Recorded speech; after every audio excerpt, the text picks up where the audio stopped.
Unlike other professional races, the BT Global Challenge is the only yacht race that sails around the world the wrong way, against the winds and currents. The race goes from Southampton to Boston, from Boston to Buenos Aires, and then round Cape Horn and across the Southern Oceans through some of the toughest conditions on the planet to Wellington, Sydney and Cape Town. The race then heads up the coast of Africa and back via La Rochelle to Southampton.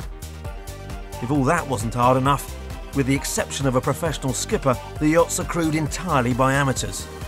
The unique challenges of the race and its philosophy of ordinary people doing extraordinary things had an immediate fit with the challenges BP faces every day.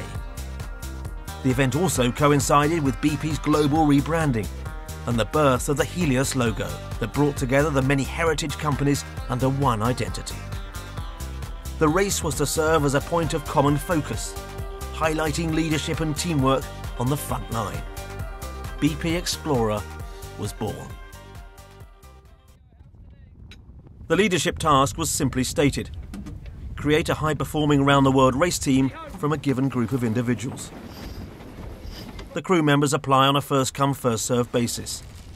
If they're deemed fit and can raise the necessary berth fee of £25,000, they're on. Sailing experience is not necessary, and 7 out of 10 of the applicants have never sailed before. The 12 crews are balanced by age, sex and experience, but the skippers have no control over which crew is allocated to them. The skipper allocated to Team BP was Mark Denton, a sailor with 4 years professional experience.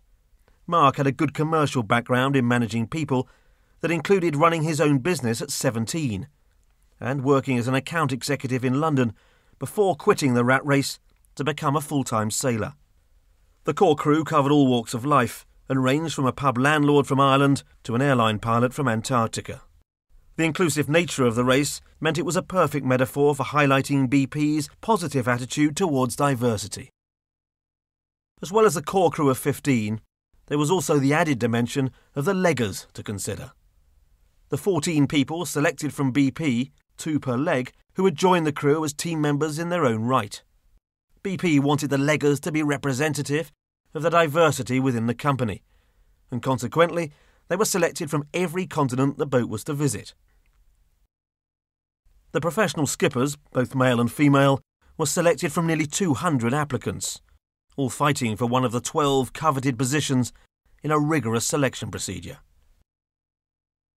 Once the crews have been assigned, the skippers are left to their own devices to start turning them into a high-performing team.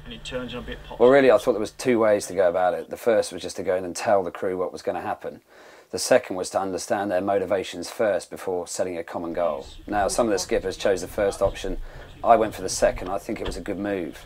So I asked the crew why they wanted to do the race, and you wouldn't believe the answers I got back. I asked one young lady why she wanted to do it, and she said she just wanted to find a husband, which was a fairly strange one.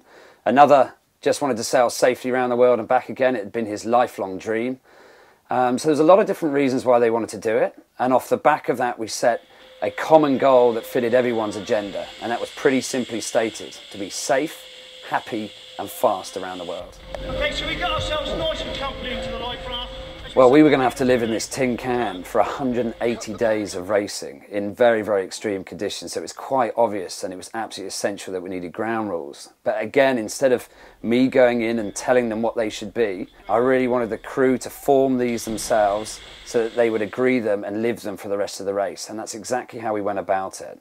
I gave them a piece of paper each. I said, what are the 3 things you think this team should be? And they all wrote them down and we pulled them all together and they became our value set for the race ahead. Well, I really think this period of team development is so critical. It's really laying the foundations for the race ahead.